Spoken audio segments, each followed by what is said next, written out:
So, chances are you've got a debit card in your wallet. We all do. And it feels like the safest, most responsible way to spend your money, right? I mean, it's your own cash, there's no debt involved, no fuss. But what if that simple little piece of plastic is actually, well, what if it's quietly costing you a fortune and putting your finances at some serious risk?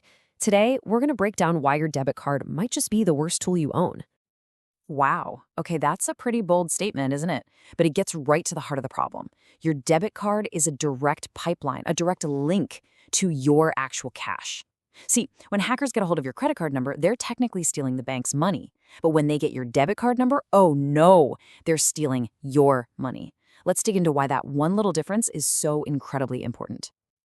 All right, so this is the single biggest thing to wrap your head around. It's all about whose money is actually at stake.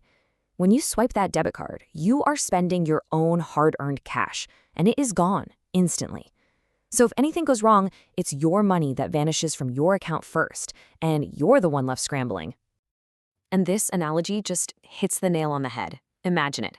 Most of the time, you're probably going to be fine. But if a thief manages to snag your card number, it's exactly like they've reached right into your backpack and pulled out your wallet.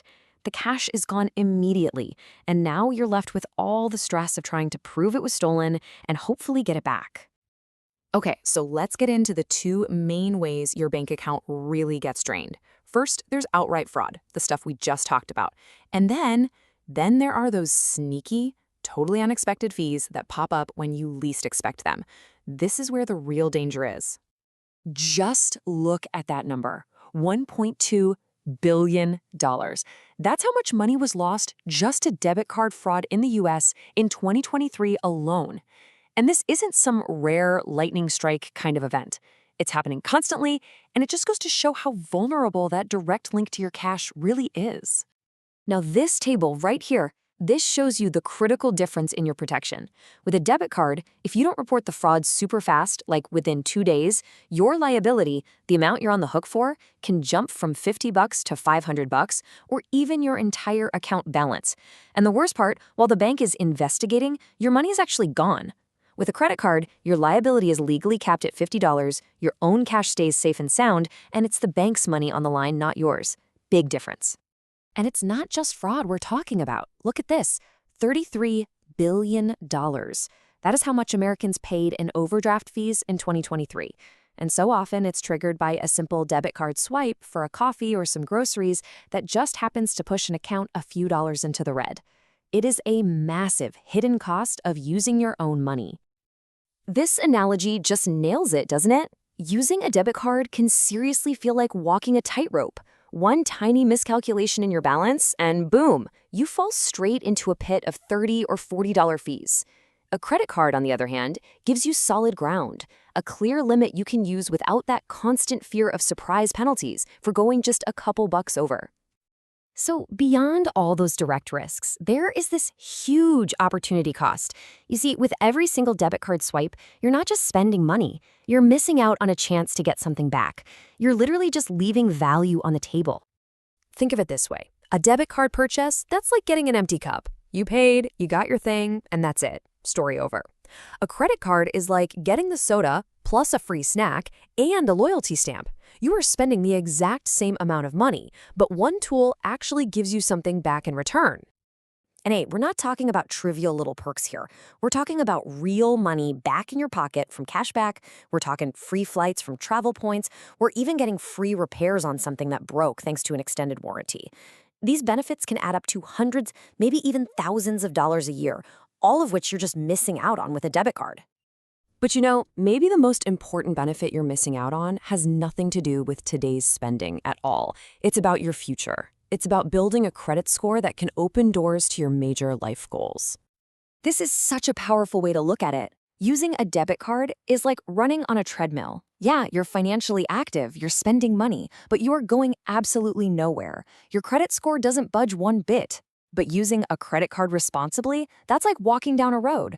Every single on-time payment is another step forward, building a solid history that will one day help you get a mortgage, a car loan, and way better interest rates.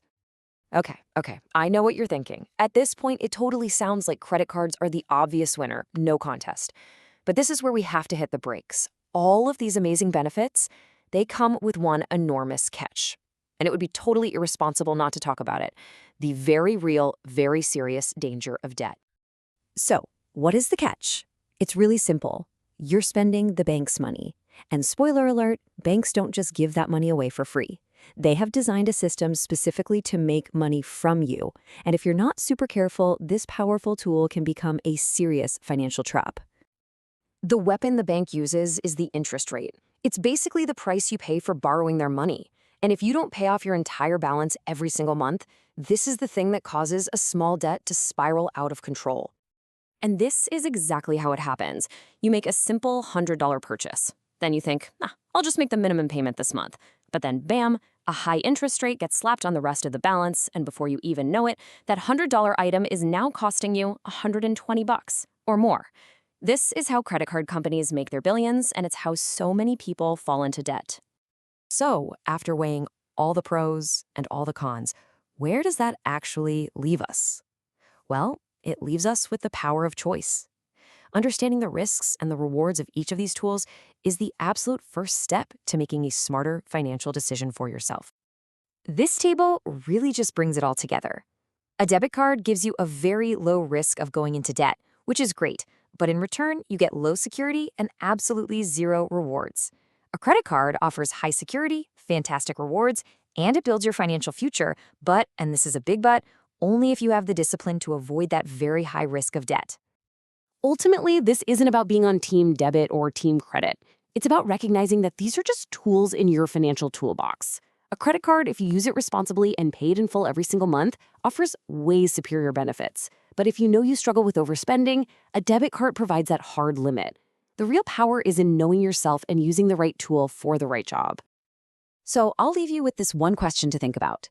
Whether it's through those overdraft fees on your debit card or the high interest rates on your credit card, the system is designed to make banks money. By understanding the rules of the game, you can make sure you're the one who comes out ahead.